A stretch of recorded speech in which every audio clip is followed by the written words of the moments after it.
I know you don't like yelling and screaming and feeling that way, but I actually finally felt I got the real you. I finally feel like I actually get it now and I hear you, so I promise to take my time and slow down and listen, and we'll work through this together. Welcome to Powered by Instinct, a podcast for professionals who think about how your fundamental nature drives performance. In each episode, Kolbe experts will interview top performers, team leaders, consultants, and coaches to discuss identifying team members' strengths, aligning those strengths with their jobs, and optimizing individual and team performance. If you're interested in getting more done more naturally, then let's jump in. Welcome to Powered by Instinct. I'm Amy Bruske. I'm the president and integrator here at Kolbe Corp. I am your host today. I am so excited about today's topic because we're going to focus on what goes on inside the room with leadership teams. And so if you are in a leadership team, if you're running a team, if you're on any sort of a team, or you maybe coach or consult with groups of people on these kinds of teams, you are going to get something out of today because our guest is one of the top experts in developing successful leadership teams and all the kind of crazy that goes on in between. So today we have CJ DuBe, the incredible CJ. Welcome, CJ. Amy, thank you so much. I love doing this with you. This is great. Of course. So let me tell you all a little bit about CJ. She is a speaker. She's a best-selling author. I have her book right here. Those of you on video, The People Book, we're going to talk a little bit about this. She's an expert EOS implementer. She's a Kolbe Certified Consultant and has been since 2012. So she's in what we call our copper circle. And she's a Kolbe team specialist. And a note about EOS, that entrepreneurial operating system, it has been an absolute game changer for us at Kolbe. We're proud to run on EOS.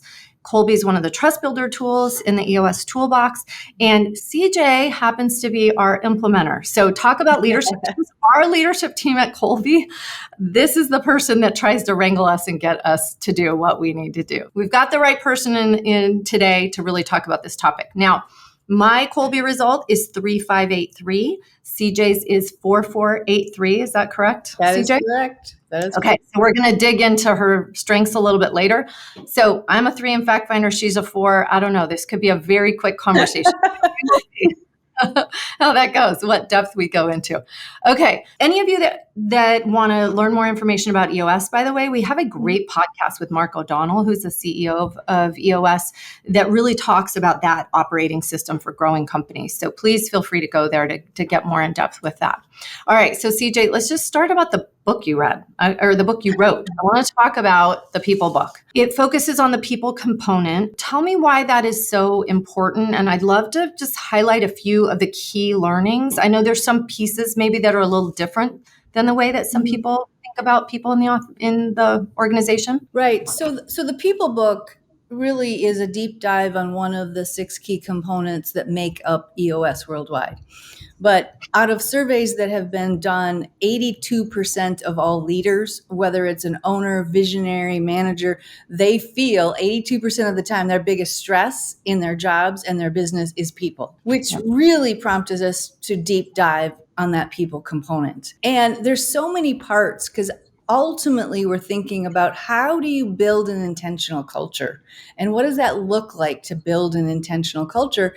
And the reality is Kolbe's part of that. Kolbe is absolutely part of building an intentional culture, and there's just so many components to it. So the book itself dives into culture, and that's why the subtitle of People is Dare to Build an Intentional Culture. So I really am daring all of you visionary integrators, owners out there to work on your culture.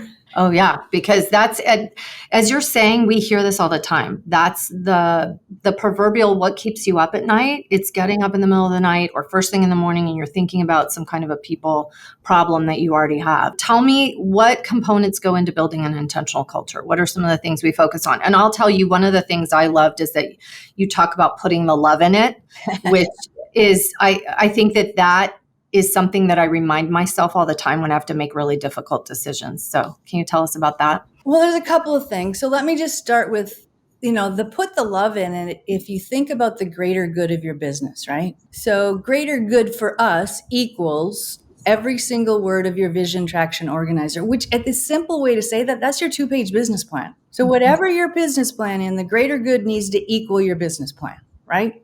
Then you multiply that by genuine care and concern. So genuine care and concern does not mean that you don't have tough conversations, because we all need to have tough conversations if we're really focused on the greater good of the business.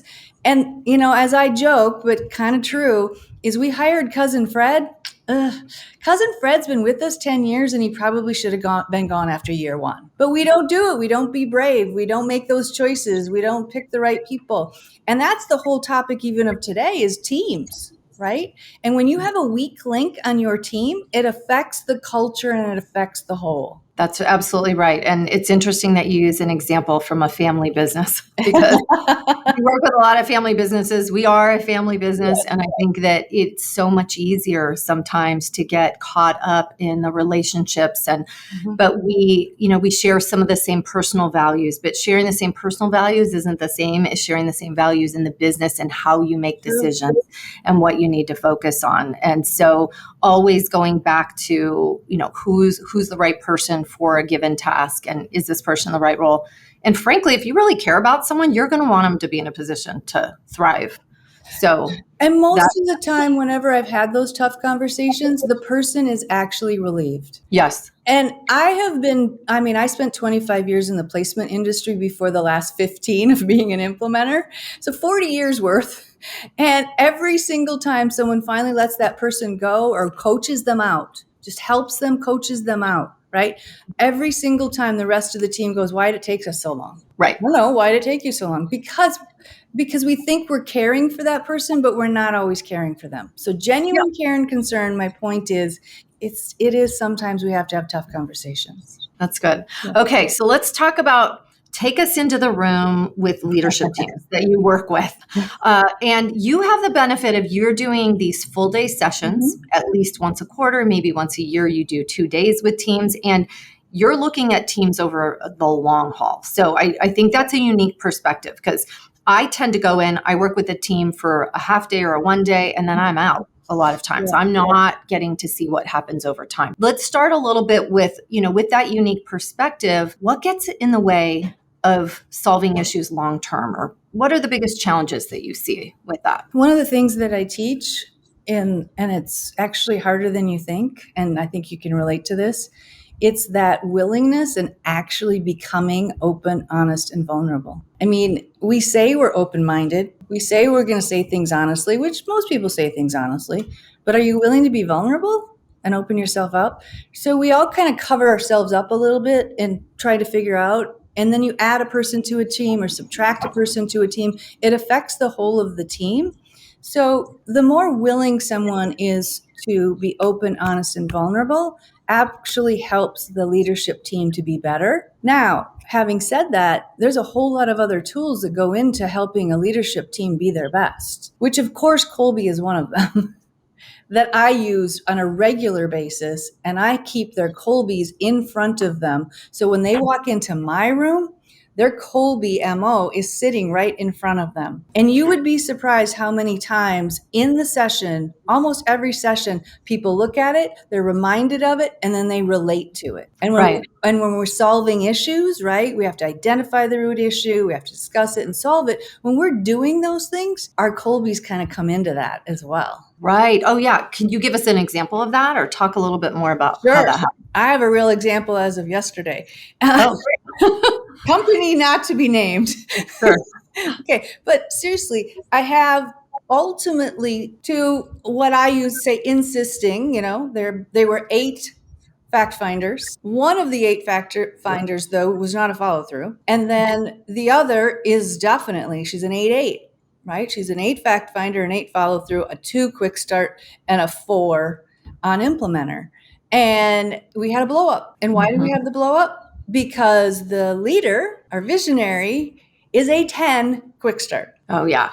And so a 2 and a 10. I mean, that's a difference of 8, everyone. On a scale of 1 to 10, that's really significant. Right. So, I mean, that's a huge difference in how they do things, right? And then you add the affective in there where his personality is driver, sales, sales, sales. So the topic of conversation is sales are good, but we need to work on profit and what's going on.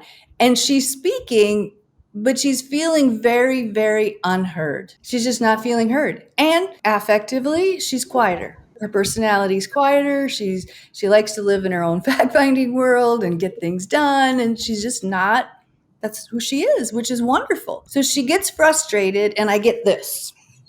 Oh, yeah. The body language with the arms crossed. Yeah. This, right? And I'm like, okay, what's going on? Nope, not talking. What's going on? Not talking. I go, you're going to talk, and we're going to sit here until you talk.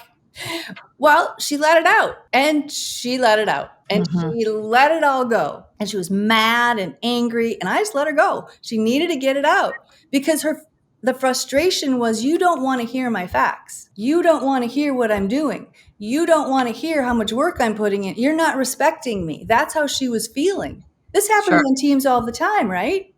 Yes. Members don't feel heard. They don't feel respected. We have to figure out how to help each other be heard and respected, even though we work differently. And so they got it out. We moved forward. When we were done, the visionary says, that was the best ever. I know you don't like yelling and screaming and feeling that way, but I actually finally felt I got the real you. So valuable. Yeah, I finally feel like I actually get it now, and I hear you. So I promise to take my time and slow down and listen, and we'll work through this together. Well, what a great example for so many reasons, because first of all, this is what a great coach and consultant does for you, everyone. So this is yells at you. Those of you out there that are consultants, I mean, it's safer because you're the one pushing her to talk, right? But at the root of all of this is being able to let go of the affect or feeling. There's feelings around, you don't respect my strengths and those kinds of things. But if we keep bringing it back to the conative and say, the natural way that you solve problems, that's a need that you have. It's a need to act and take action in a certain way. And so if we can keep getting back to, oh yeah, this person isn't just doing this to me.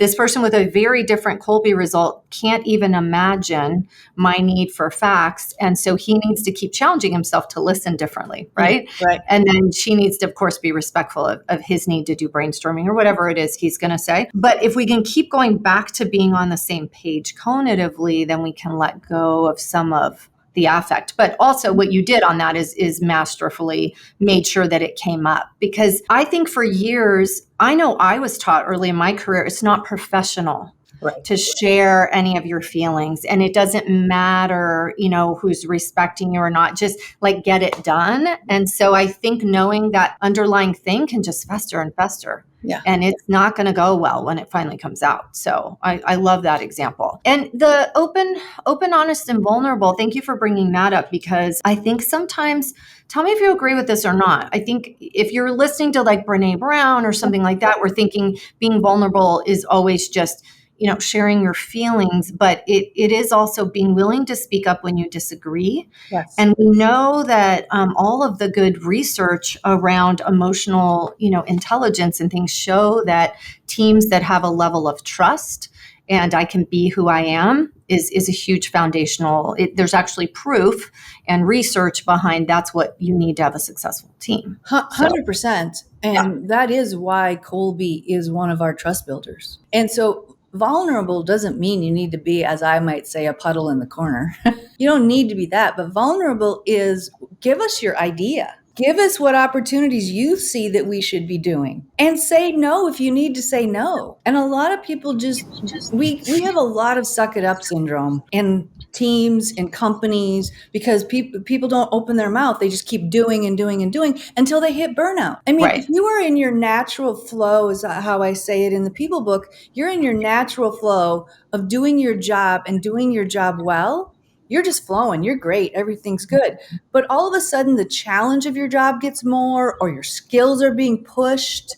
And you all of a sudden are like, what happens is people get stressed. And what happens when they get stressed? They shut down. And when we have people that actually we are not challenging them enough, or we're not teaching them the more skills that they want, they get bored. And crazy as it is, bored equals the same reaction. People shut down. People shut down. They start fiddling with other things. They look for another job. They start doing other things. So us as leaders and building strong leadership teams need to focus on helping people stay in their natural flow, which happens over time, right? Over time, you hire this person, they're great, but over time, things change in seats. We all know that. Things Sure. change, challenge goes up, skills need to go up, things change. So over time, so when you're hiring someone, if you think it'll take them a year to get up to speed, be aware it's going to take you a year to get up to speed. But you have to pay attention to that. That's right. And I love the fact that you guys talk about in the book, because balancing having a certain level of challenge, but with also not to the extent that you're burnt out. But then there really is boredom. That's a problem. And that happens, I think, to those A players, that you're not allowing them to really thrive and giving them enough challenge. And I know with growing entrepreneurial companies, especially, that seems so foreign. It's like, oh my gosh, who is bored? If you're bored, we have a problem. But it happens, because someone that's really bright and really capable, that can happen. Or they've just been in the position for so long. That's a challenge too. Yeah. So that's just making sure that you're helping your people. I mean, the other thing I'd say about leadership teams, which is mostly all I work with, right? I do a fair amount of mid-management sessions as well. And I tell my entire leadership teams, and you've probably heard me say this as well, is I really only think a leadership team is as good as their middle management. I really do. I think that it's the leadership team's job to make sure they have strong middle management. Sure. You're not there to be the micromanager. You're not there to do everything. And if you are doing everything, you have to think about how you're going to delegate to be able to elevate yourself. Yeah, you need the people who are going to execute on all of your ideas and everything that as a leadership team you're deciding, and doing it without as much of your direction and input frees you up. So that's huge. And then balancing your department team with Kolbe. Like, what are who do you need on your team? Like, I say this even to leadership teams. If I have a whole team, which I have had, of all insisting fact finders, it's hard. It doesn't really work because they have no simplifier. They have no one pushing them to go farther, to take a little bit of a risk, right? And so it takes very long time to make decisions. That's right. Yeah. Knowing the cognitive makeup of a team, you're going to know where you're going to get stuck. So and do you see that? Is that one of the most common issues that you see, is a lot of initiating fact finder? And everyone, we're using these terms. That means that you're a 7 through 10 in fact finder. So on a scale of 1 to 10, these are the people who have an incredible strength for doing the due diligence and gathering information and being detailed and strategic. But obviously, if almost everyone on my leadership team, if not everyone, I've worked with the teams where 100% of the leaders fit in that, they're going to get into analysis paralysis. And just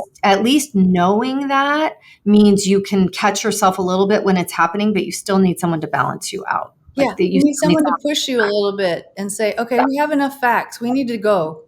We need to make a decision and go. And then the other thing happens is when oftentimes a 7, 8, 9, 10 fact finder is asking a lot of questions, right? One of the lines that I repeat often is what you say, Amy, is like, you guys are stressing out my fact finder. Yes. You've said that a few times. And I love that you say you're stressing out my fact finder. I'm a 3 in fact finder. And so I'm a simplifier. And there's an abundance of people on the other end of the continuum on our leadership team. And at some point I push back and they know, okay, we've gone too far, But I use that line for myself all the time. I'm like, okay, stop. I need a minute.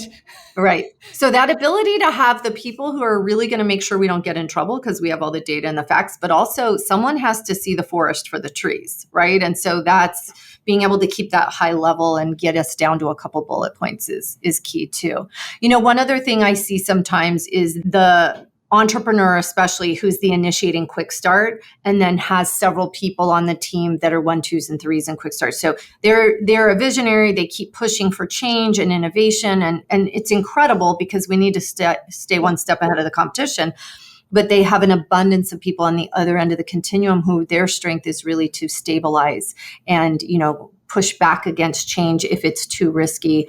We see that sometimes being a challenge too. So there's a tremendous amount of respect we need to have for both ends of that continuum too. We absolutely need both. That's what entrepreneurship is we need the visionary person that's going to take the risk and push us, but we need to be balanced with that person that's going to help us dot an I, cross a T. And of course, it changes throughout industries, but it's pretty consistent. I mean, great learning on that. I mean, for everyone listening, and we live it every day. It's easier said than done, is anticipate the dynamics based on what you have in the room and anticipate when you are stuck and be ready to say something. And then we need to encourage the people who don't shut down. We need to have enough psychological safety, so that people can push back. What do you think? How do some of the top level leaders get in the way of their team's success? And how do you solve that? And maybe you said this a little bit with the micromanaging, but do you see that there are any trends to how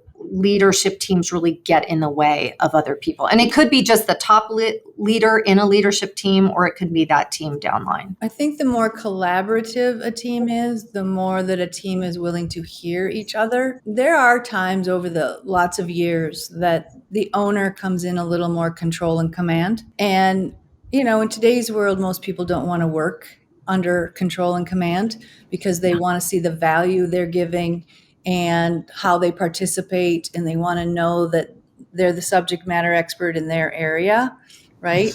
And so it's this balance of this visionary who absolutely wants to scale and grow her business, and yet also wants to be the one to hold all the strings, hold everything in. And it's natural. I mean, I remember when I owned my own business, what was the first thing? Something goes awry, something happens. I was the first one to dive back in. Always dive back in, okay? Because I can do it better than anybody else. That's right. Right? Instead, until I finally learned, I need to spend time teaching and helping people see how to fix it, what to do, what my ideas are. And quite honestly, then they would give other ideas and we would do it better. Right? That's right. Our human instinct, even as owners, is to go back in. Oh my gosh, that's huge. I remember one of the things Kathy Kolbe and I wrote about in Business is Business, where we were talking about family business, is she says at some point when you are really stepping more out and being more of an owner or really a visionary, she said, you have to leave the building some of the times, because just even seeing what's going on day to day, you can't help but jump back in and rescue sometimes. Right. So if she said I had to leave the company and go work in a different space, or else there's no way I couldn't trust myself to not micromanage. Right? It's true. I mean, because that's our human nature. And, anytime an issue shows up, whatever it is, right? If there's a problem, a concern, or something showing up, our first reaction is just to get it out of our way. Is how I say, here it is, get it out of my way, get it out of my way. Quickly as possible. Right. Yeah. And pretty soon, though, what happens is you have duct tape this thick, because you put duct tape on things all the time. And we're not truly solving things because we want to fix so fast, when really we should just slow down, identify the root, get everyone's thoughts on it, and then discuss what solve could look like. That's a great reminder, because you do that all the time when you're coaching us, is what's really at the root of this. And so just continuing to ask more questions to get deeper at it, because whatever it is on the surface is oftentimes not the problem, or we don't have enough to really solve it for the long term. And that's the balance of the team again, making sure that we dig in to get that root. So we define teams as two or more people working together. So really at Kolbe, we know that cognitive team dynamics kicks in when two people start collaborating. It's one thing when you're working totally independently. Most of us aren't all the time. There are other people, whether it's in your personal life or your professional life, by the way. You're on a team at home too, mostly. At the very least. So tell me about, there's a key relationship, the visionary-integrator relationship, that is usually running a leadership team. Tell me about some of those dynamics briefly. How does that team differ from the entire leadership team, let's say? With visionaries and integrators, I mean, one of the things that we say is that you need to have your perfect puzzle piece. So if a visionary is the owner and an integrator is an employee, the visionary owner needs to make sure that they have what I call their perfect puzzle piece. And what I mean by that is the person, and this is back to 3 parts of the mind. So the 3 parts of the mind is technically, are they cognitively exactly what you need in the seat? Are they absolutely, affectively where you want them to be, personality where you want to be, as well as cognitively? Majority of integrators are, I would say, 7, 8, 9s on both fact finding and on follow through, but not Sure. always, not always. Yeah. But most of the time, and sometimes they're less on fact finding and definitely that way on follow through. And then, of course, the continuum of where they land in quick start matters as well to that visionary. I mean, if you were to use even Mark O'Donnell, visionary of EOS Worldwide, and Kelly Knight, integrator of EOS Worldwide, that duo, well, Kelly's a 6 quick start to Mark's 10 quick start. Sure. So Yep. she, so to speak, can keep up with him. Yeah. That's highly accommodating in quick start. Right. Yeah. So that's where you have to say, okay, what is the pace that you want to work at? What are the things that you're going to do together? And they are need to be the dynamic duo for the business to help their department leaders, to help the leader of, I don't care if it's the leader of the field in construction or whether it doesn't matter, the marketing leader. It's those two seats together are the North Star. They're the ones that are helping us, and they need to balance each other. Yes. They need to be a united front. So everyone out there, hear me. All visionaries, integrators, even if you want to call yourself a CEO, whoever your right-hand person is, it is imperative that you are always a united front and you absolutely same page with each other on a regular basis. Because when you get into those meetings, then more of a leadership team meeting on a weekly basis or however you do it, you will be united. You will be on the same page and you start to know how each other's thinking and you're not giving mixed messages to the rest of your team. Right. And it takes so much energy to constantly be disagreeing. I find if you're aligned on values, that's a huge thing. Like David Kolbe and I, when we work together, we want the same end result, like always. Yeah. There's almost never a question. We might disagree on exactly how are we going to get there, but we are really aligned on the what it needs to look like. And so we save a lot of time and energy, not disagreeing about that. And then it's just, okay, now what's the best strategy for getting there? Well, yeah, I appreciate you bringing that up because I find that those relationships, compliments are really important. I could not work if I didn't have people who complemented my strengths, but that's going back to the appreciating that person is different and allowing them to be that is key. It's like Kathy Kolbe used to say, there's no one best conative result for a spousal relationship. People always used to ask, like, what's the ideal? Should we be the same? Should we be different? And she would say, in a personal relationship, it doesn't matter. You just have to respect and allow that person to be free to be themselves. Whereas in a business situation, that compliment is really helpful because otherwise, if you both come to the table with the exact same strengths in Kolbe, who's doing what? It doesn't necessarily work. So I love the puzzle. Yeah, complimenting each other is key. And just a kind of a little funny sidebar is as many times as I've done Kolbe over the years, I have had many a visionary say, can I have my wife take this? Or can I always take this? Always the leadership team. They're all saying, can I? And I'm like, sure. Yeah. And then they ask me to do their interpretation. I'm like, is that safe? Oh my gosh.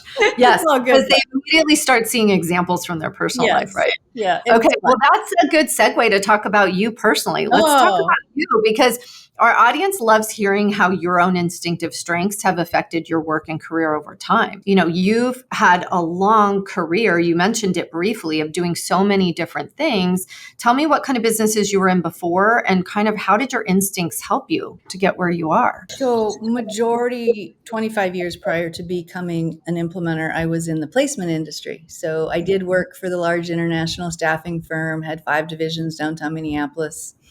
And then I left and launched my own with 2 partners, which was amazing. And then left and started being an implementer. When I did my Kolbe, which was about 12 years ago, right? 12, 13 years ago. I probably actually did it longer ago before I came certified. I know I did. I would have done it probably 15 years ago. And the light bulb went off for me as well. Because I'm like, oh, that's why I get bored really easy.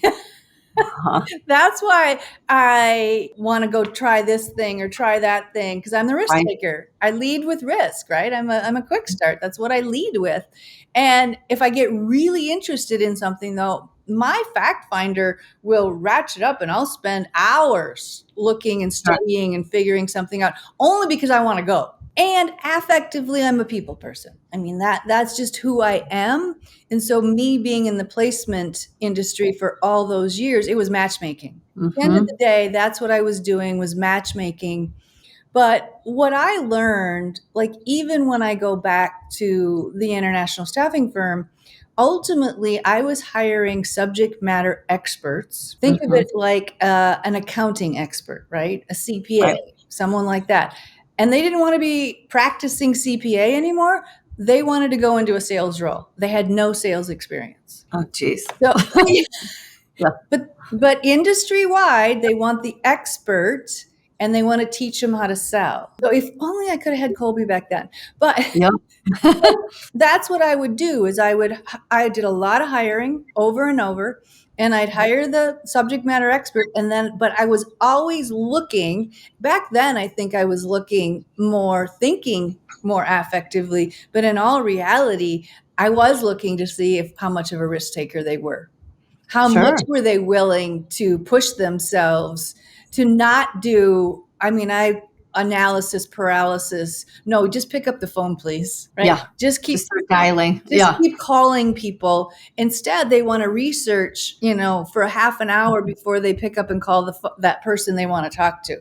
I'm like, you Right. don't need to do that. You'll be fine.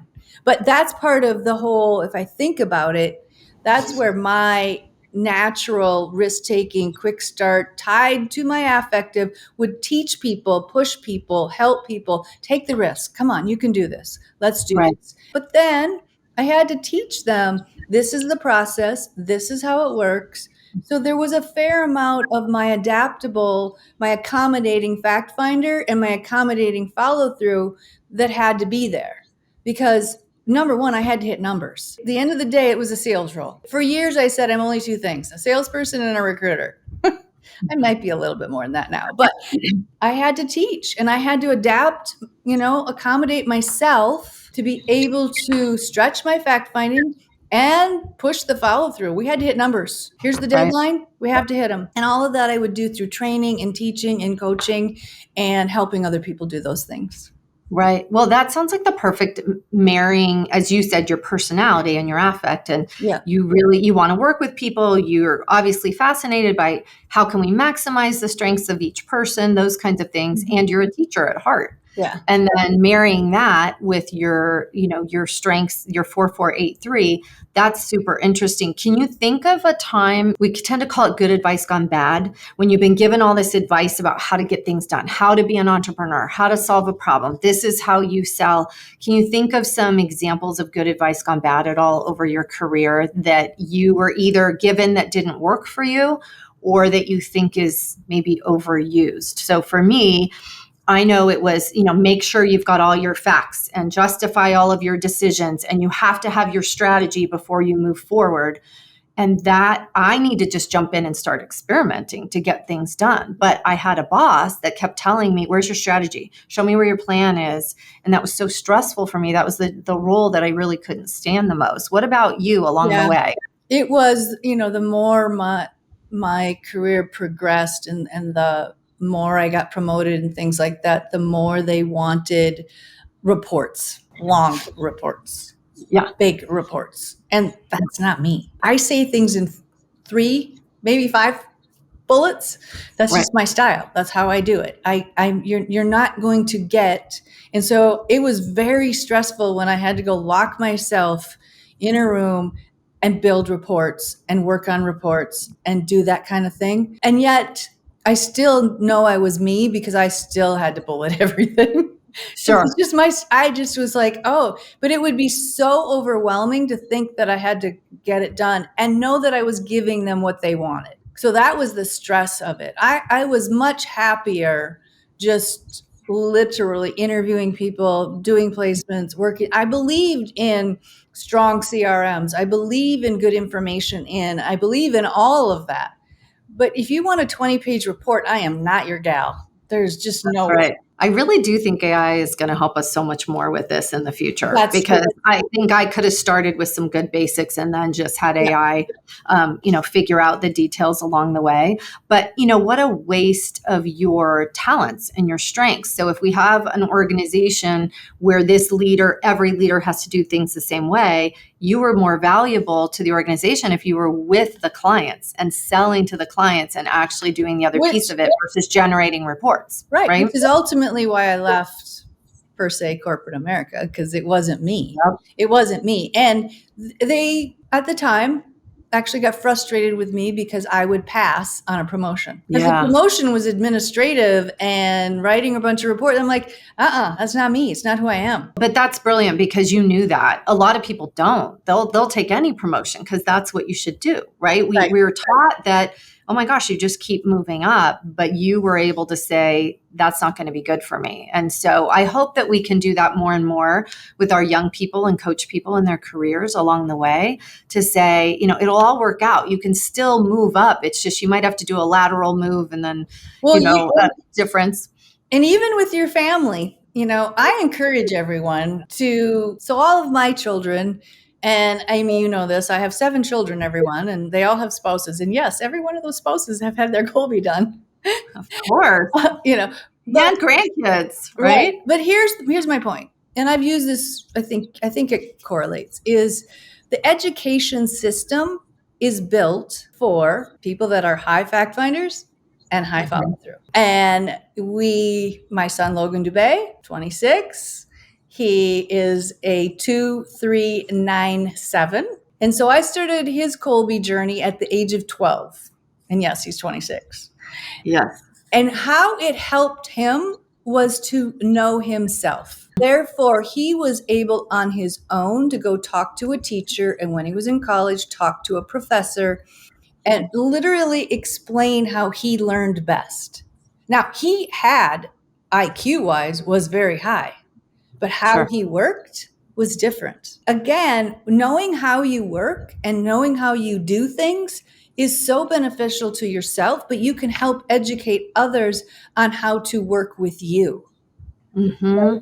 And it helped Logan a ton to be able to talk to his teachers and his professors, and it improved his grades a lot, because he was suffering in the grade department until he figured out how to teach himself to do things a little differently, but also work with his teachers. Right. Oh, what a great example. Yes. And I love this story about Logan, because as parents, I know we work really hard to advocate for our kids and help coach them at home. But the next step really is that they get good at going directly and advocating for themselves, asking for what they need, not as an excuse. And Kathy used to coach kids in this way and say, hey, the teacher still has to get his or her needs met. And they have a lot of kids they're focused on. So the goal isn't to try and make their life harder, or use it as an excuse about why you can't turn some report in or something. But it is to say, hey, I do my best work this way, or I really learn best this way. Can we work together to see if I can do this differently, or, have some sort of a brainstorm around possibilities. The other thing is, when Logan was struggling with certain subjects or a way of having to turn something in or a certain test, hopefully he didn't feel guilty about that, because that's what happens is people, they either feel guilty or they feel like they're stupid, and they're not.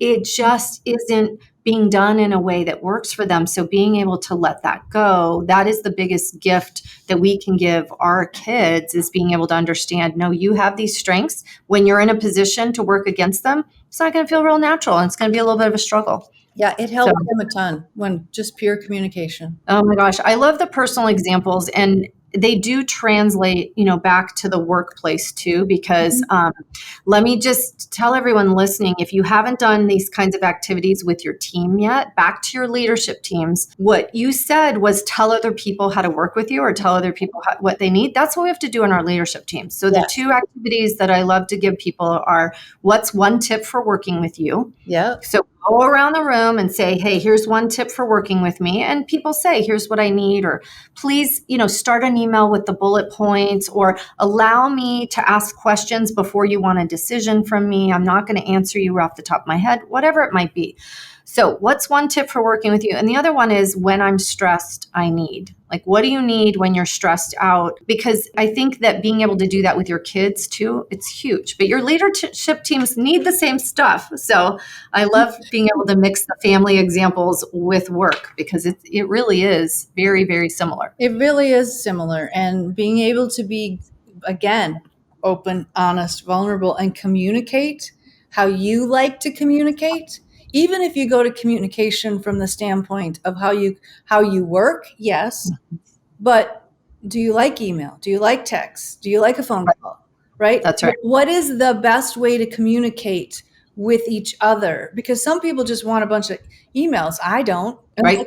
I tell all my teams, if you're going to send me 3-page email, I'm going to need an interpreter, because I probably won't read the whole thing. And so the challenge is, how does everyone end up having the freedom to be themselves and not change themselves, but still make sure that you're able to get this person what they need at the same time? So that everyone is, that's a challenge, right? Yeah. So you're not asking anyone, can you please start acting like you're a foreign fact finder like I am. You're just saying, hey, if you can just start this way, it's going to be easier for me. I'll be more engaged and I'll be more likely to respond in a way. And many of my clients now, I've had it recently too, where someone will say, okay, here's my 3 things that I need to cover with you. CJ, I need you to read this whole thing. Yeah. So they challenge me to read the whole thing, which I'm okay. Right. Okay, I'll read the whole thing. I got you. Because I've already communicated, right? And so then I'm like, oh, this is important. I understand. I will take the time. I will do what needs to be done. I can do this, right? Yeah. But it's being a team, and you hear the term dream team, right? What does a dream team look like? Well, a dream team is made up of lots of different people, and it's made up of how you work differently, how you think differently, but working together. The key is, how do you work together with each other? What a great way for us to wrap up. Okay. My last question is there anything that we didn't cover, anything about your journey or your own strengths that you'd like to share beyond what we've already covered? Oh, you and I could go on for days. I would just encourage everyone, when you're thinking about your leadership team, make sure that you do spend time getting to know each other, whatever that takes. Use your affectively. Use that. What is it that helps you to know each other from a personality standpoint, from a feeling standpoint? And then how do you work, right? So how do we work? Know each other really well, because that is what creates longevity in strong leadership teams, because we don't want a lot of turnover. It costs a lot of money to turn over key leaders on a regular basis. So the better you are with hiring, spending your time, making sure you're bringing on the right person, and then spending time with each other. You don't want to run your business in silos. We're going to do it better together. Thank you for that. CJ, if someone wants to know more about EOS or your particular work, where should they go? Just go to EOS Worldwide. And my personal email is CJ.DuBe, D-U-B-E, @EOSworldwide.com. I will always respond. So feel free to reach out if I can help in any way. Sharing your email. I love that. Yeah. Everyone, by the way, get the People Book. The People Book. It is written by Mark O'Donnell, Kelly Knight, and CJ DuBe. It's a quick read. It has some great tips in here for your leadership team. I really think it's important for all leaders to read that too. So thank you again, CJ DuBe. It was a pleasure to have you on. My pleasure. Absolutely my pleasure. Thank you so much. Oh, so fun. And as always, to everyone else, the best place to start using Kolbe or find the freedom to be yourself is by taking the Kolbe A Index at Kolbe.com if you haven't already done that. If you have, share with a friend. So it's way more fun to know other people it is. around you too. All right, everyone. I'm Amy Bruske. Thank you, and we'll see you next time. Thanks for checking out this episode of Powered by Instinct. This show is brought to you by the Kolbe Corp, a company that helps leaders and organizations thrive using the only instinctive strengths assessment on the market. If you enjoyed this episode, then follow Powered by Instinct wherever you get your favorite podcasts, or join us online at Kolbe.com/podcast for all the latest episodes.